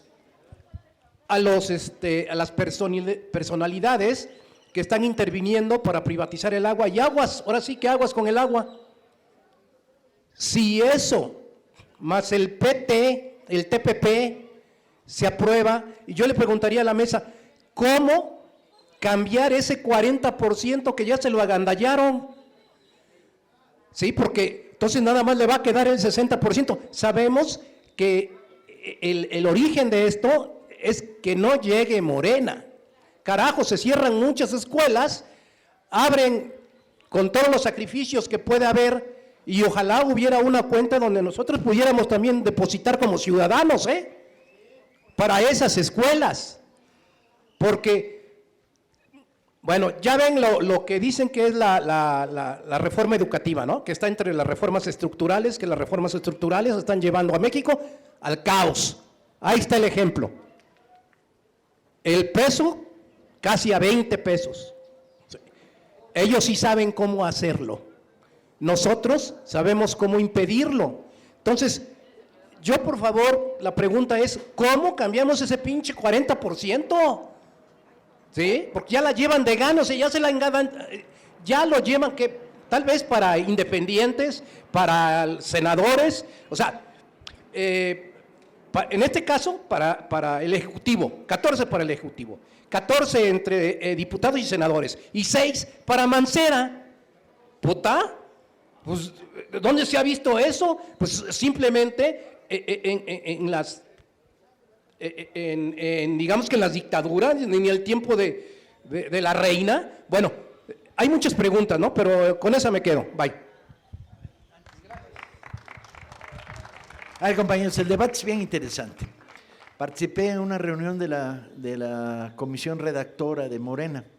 Se convocaron a, ¿qué seríamos, Paloma? Éramos como 200, más de 200 intelectuales que saben cosas, constitucionalistas, expertos en agua, expertos en ecología, expertos en temas culturales, etcétera, para construir la primera comisión redactora del proyecto alterno. La trampa es cabrona, porque teníamos que decidir, vamos a jugar un pinche partido en el cual ellos juegan con 14 y nosotros solo con 9, o rompemos la taza y no vamos. Y el riesgo de no ir era cabrón, porque si no vamos, imponen un proyecto constitucional al 100%. Entonces el acuerdo final es vamos, pero vamos no solo a ganar o a perder, sino vamos a proponer una constitución alternativa, de tal manera que sirva todo este proceso para hacer el gran programa de la Ciudad de México. O sea, vamos a un proceso de creación de un proyecto constitucional donde discutamos, el agua no es privatizable, es bien común, y los bienes comunes no se privatizan. La energía no es privatizable, es bien común. La reconstrucción de una compañía eléctrica y devolverle al SME sus fuentes de trabajo. La red de cooperativas de la Ciudad de México, ¿sí? De cooperativas con productos directos desde el campo. Los derechos colectivos, la figura del referéndum, el juicio por jurado y no juicio autoritario, la elección de los procuradores que hasta ahora siguen nombrados a dedo, la transformación radical de toda la estructura del Poder Judicial. O sea, vamos a construir una alternativa de constitución. Perdamos o ganemos, el problema es abrir popularmente el gran debate de qué tipo de ciudad queremos. Primera. Segunda, vamos por los 60, ¿sí? Vamos a ganarles tantos como podamos en el 60%. Y el otro 40% no lo tienen totalmente amarrado. Viene por designaciones, pero se les van a colar, ¿sí? Algunas gentes que esperamos voten a la izquierda, ¿sí? En las propuestas. Y por porcentaje, ¿no? Algunos hasta nos tocan de Morena, mínimo. Entonces la batalla es divertida, compañeros. No es una batalla democrática, no es justa, es absolutamente inconsistente e incoherente. Pero nos va a permitir, por un lado, demostrarles quién es la mayoría de la Ciudad de México y por otro lado, construir una opción de un proyecto que discutamos, que hablemos, que se hable. Cuando se vuelva a abrir, cuando se abre el debate en torno al proyecto constitucional, vamos a poner sobre la mesa el problema del agua y vamos a preguntarle a la ciudadanía, a ustedes y a todos los demás, ¿privatizar el agua? Bueno, las experiencias de privatización de los derechos urbanos son nefastas en esta ciudad. Las que comentaba Lutz, son terribles. Los servicios públicos se llaman públicos por algo, chinga. Son servicios del aparato del Estado, elegido democráticamente a los ciudadanos que viven en su ciudad. No tienen que tener ley de máxima ganancia, no tienen que estar regidos por la lógica capitalista. Si fuera así, jamás se electrificaría un cerro, porque sale muy caro. Sí, pero sale muy caro en dinero y no es el dinero el que manda. Es la necesidad de los habitantes del cerro que les llegue la luz, chinga. ¿Sí? Entonces, desmonetarizar el comportamiento de la ciudad, quitarle el privilegio del dinero y plantearla en estos términos. Una ciudad en la cual los campos de golf son regados con agua pública y no hay agua en Iztapalapa, no es una ciudad, es una chingadera. Amoral, yo diría. Eso es amoral. ¿Sí? Una ciudad en la que en las colonias del centro están continuamente produciéndose obras, no de las delegaciones. En la Cuauhtémoc la obra no es de la delegación, es del gobierno central, que son puras pendejadas. Alarga el camellón, quítale el paso, pon unos pinches postecitos. Mientras hay zonas de la Ciudad de México que no tienen calle asfaltada, es amoral, compañeros. Entonces, la ventaja de entrar en el debate por la nueva Constitución no es vamos a ganar, que estamos jugando un partido amañado, chinga. Es vamos a llevar la mayoría posible y abrir el debate. Hay que ser muy claramente consciente de que no es una batalla despreciable, compañero. Yo al principio pensaba, chinga su madre, rompemos la taza y no jugamos.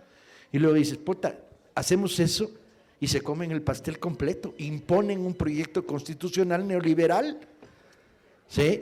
Por lo menos que lo impongan con la conciencia mayoritaria de la población de así no.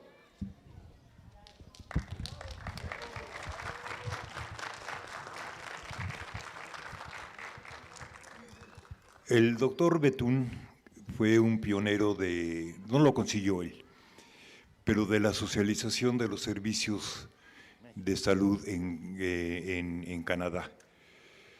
No lo consiguió él, lo consiguió Lowell, un rector de una universidad que le decían el rector rojo, porque era también comunista. Pero sentó las bases muy importantes para esto.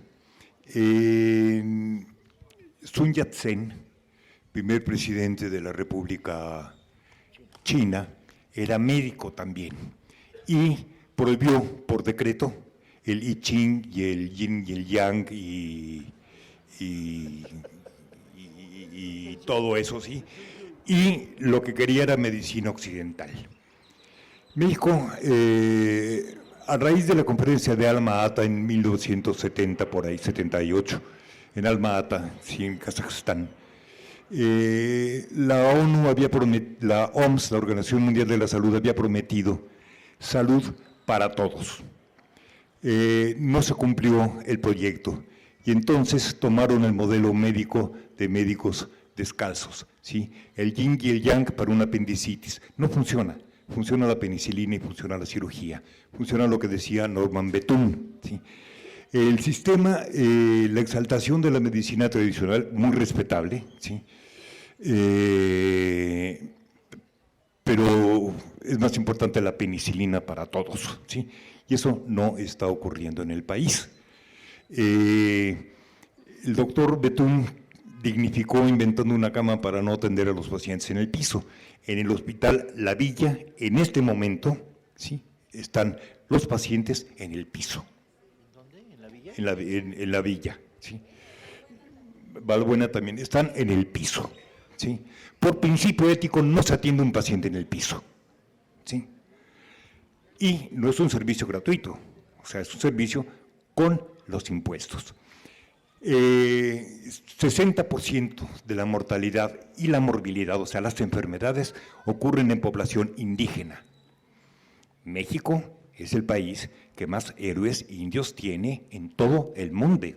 Digo, en Estados Unidos está Pocahontas y Hiawatha, ¿no? Y Toro Sentado. Bueno, aquí tenemos muchos más héroes en una población que se muere de enfermedades, ¿sí?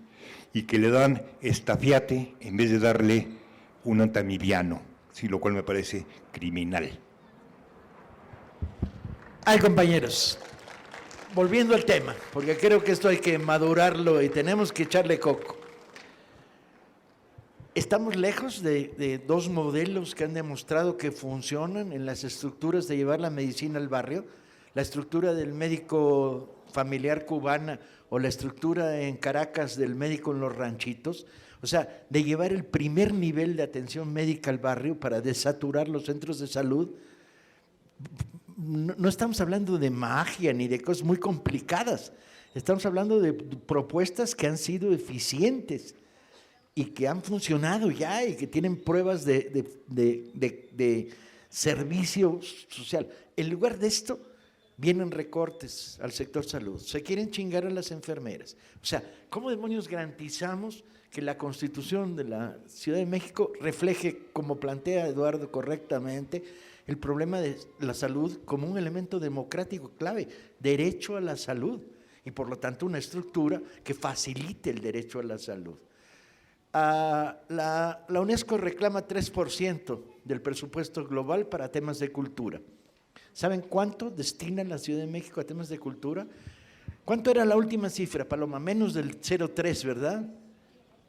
Ajá, mucho menos del 0,3, no el 3% que la UNESCO declara como la cifra normal de inversión cultural de un gobierno, un estado, una ciudad. Bueno, queremos que la Constitución diga constitucionalmente esta ciudad tiene que destinar el 3% de su presupuesto, etcétera. O sea, el debate es un debate muy referido a la batalla por la mejora profunda, a la revolución chingada, a la revolución del cotidiano. No es menor la batalla que se va a dar en torno al tema constitucional. Vamos a tener que sortear caminos repletos de trampas, demagogia, campañas de Televisa y los periódicos engañando, mintiendo y deformando.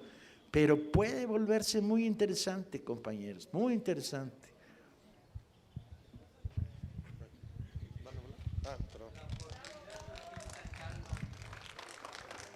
Compañeros, muy brevemente, para pedirle a nuestro amigo Lutz, ¿cómo explicarnos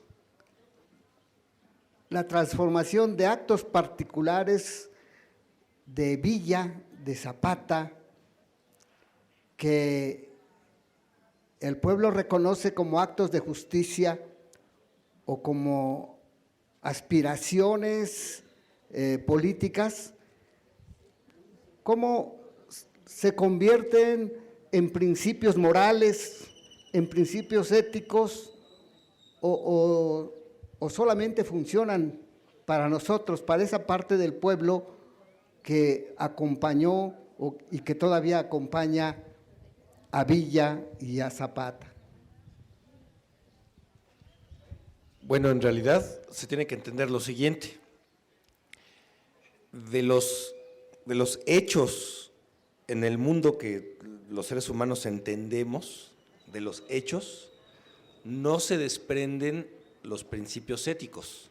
En otras palabras, yo no veo los hechos y después concluyo, esto es ético, sino que tengo principios éticos que los seres humanos hemos generado porque así pensamos, porque así opera nuestro cerebro, y después, con esos principios éticos en mente, yo llevo a cabo acciones que en sí mismas son completamente neutras, pero que en tanto que están regidas por esos principios éticos, podemos entender esas acciones como éticas.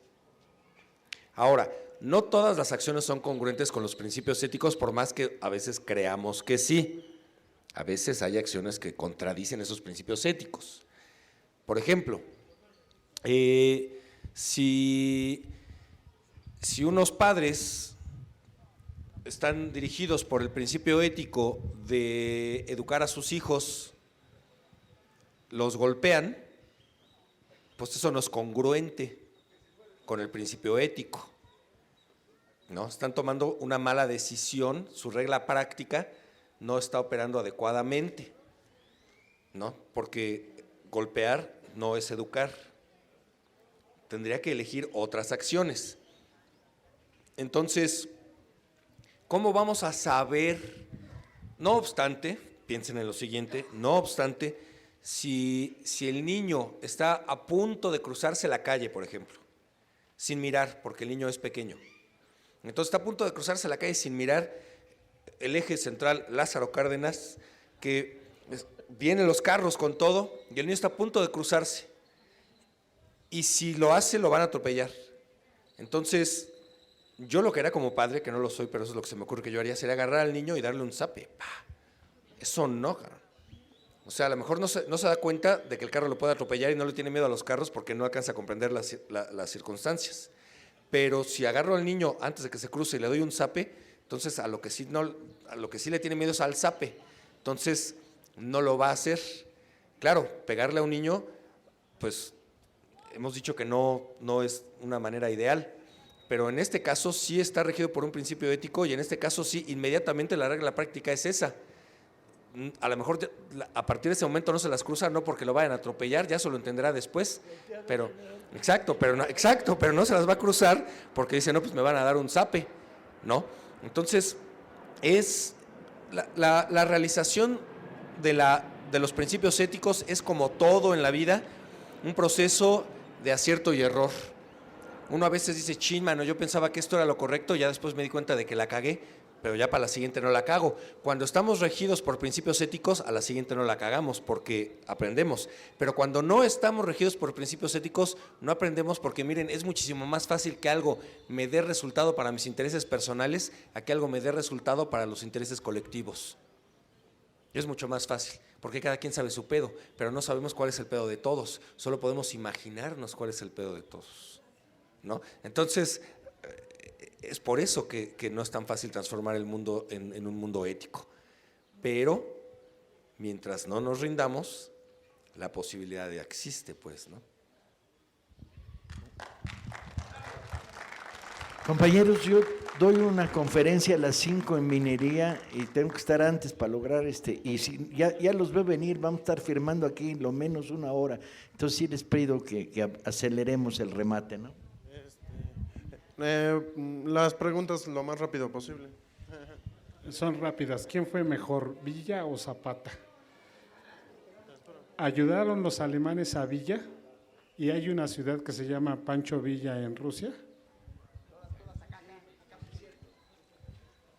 Bueno, yo primero quiero preguntarle al doctor Monteverde si se puede establecer un paralelismo entre el doctor Bethune y el doctor Belisario Domínguez, ya que ambos fueron magníficos médicos y además luchadores sociales, ¿verdad? Que esa sería mi pregunta. Y nada más un comentario rapidísimo. A Villa y a Zapata se le están generando nuevos mitos los historiadores derechistas, ¿verdad? Y así como están difundiendo mitos acerca del propio Andrés Manuel López Obrador, ¿verdad? Que si es un tirano o si es un dictador. Y yo pregunto, cuando gobernó la Ciudad de México, ¿qué actos de tiranía o dictatoriales cometió? Buenas tardes. Recordando, porque es necesario, como cada sábado lo hacemos y hoy a 17 meses, decir que porque vivos se los llevaron, vivos los queremos, que queremos justicia para los niños asesinados en la guardería del ABC de Hermosillo, Sonora, y que pedimos la libertad de todos los luchadores sociales que se encuentran injustamente encarcelados por este criminal gobierno. Y la pregunta, pegando carteles, me preguntó un señor, ¿de qué se va a tratar? Villa y Zapata, ya están pasados de moda. Así, no gente de abajo. Entonces, eso me hizo reflexionar y me dijo, bueno, dije, ¿qué pasa? Está en proceso de difumación los ideales de Villa y Zapata dentro de la sociedad capitalina sobre todo. Sí, hay una ciudad que se llama Pancho Villa en Rusia. ¿Están pasados de moda Villa y Zapata? No, están más vivos que nunca. Les hemos ganado la batalla ideológica. El trabajo de un montón de historiadores y compañeros reviviendo las figuras de Villa y Zapata, les hemos roto el hocico, gachamente. Evidentemente en una población como esta hay de todo, y hay gente que desearían que Villa y Zapata estuvieran pasados de moda. Bueno, pasado de moda está Peña Nieto, pues, ¿no? ¿Alguien se acuerda del nombre de Zedillo? Se llamaba Ernesto Neto Zedillo. Bien, elimina. Sí, la calumnia es un arma de combate, como bien dice el compañero, y la calumnia en el debate histórico pues está desatada. no solo la calumnia, la magnificación, la operación de la Cabala Lanza de revivir la figura de Porfirio Díaz es bien potente. El último libro de Porfirio Díaz, sobre Porfirio Díaz, ¿quién lo escribe? Lo escribe el presidente y director del CONACULTA, actual secretario de Cultura de este país. Hace una biografía que, por cierto, se llama... Sí, es el hijo de Rigo Tobar y de la Madre Teresa de Calcuta, ¿no? Entonces, este es un campo de discusión y es un campo de batalla. Yo reivindicaría lo que el compañero dice sobre a López Obrador, lo han perseguido tratando de calumniarlo y no le han encontrado nada. Podremos tener discrepancias, no estar de acuerdo en algunas de sus opiniones, etcétera, pero en materia de acusarlo de actos de autoritarismo, corrupción, no hay por dónde, no le han encontrado, ¿sí? Han quedado desarmados ante este fenómeno. Ok, la calumnia sigue, sí, pero el debate también sigue. No estamos mancos ni somos sordos. Híjole. Sí, buenas tardes a todos. Yo nomás quisiera recordar que este círculo de Buzón Ciudadano inició hace 9 años y fue de los pioneros el debate sobre la Constitución del Distrito Federal y la necesidad de una nueva Constitución. En aquel tiempo hicimos planteamientos en la práctica donde ponderábamos la participación ciudadana, que hoy nos está tomando en cuenta, y se formaron en aquel tiempo los comités constituyentes, en otras tantas delegaciones, donde se hicieron foros, debates. Aquí mismo participó el doctor Cárdenas, el maestro Batis y otros más juristas. Ahora estamos viendo que están convocando a muchos notables y están dejando ausente la participación ciudadana cuando somos casi 9 millones de habitantes del ex Distrito Federal, que no tenemos participación ni opinión en lo que va a ser nuestra Constitución. Yo creo que habría que retomar esa participación ciudadana y darle vida nuevamente a los comités constituyentes, donde habíamos planteado en aquel momento la figura del notario ciudadano.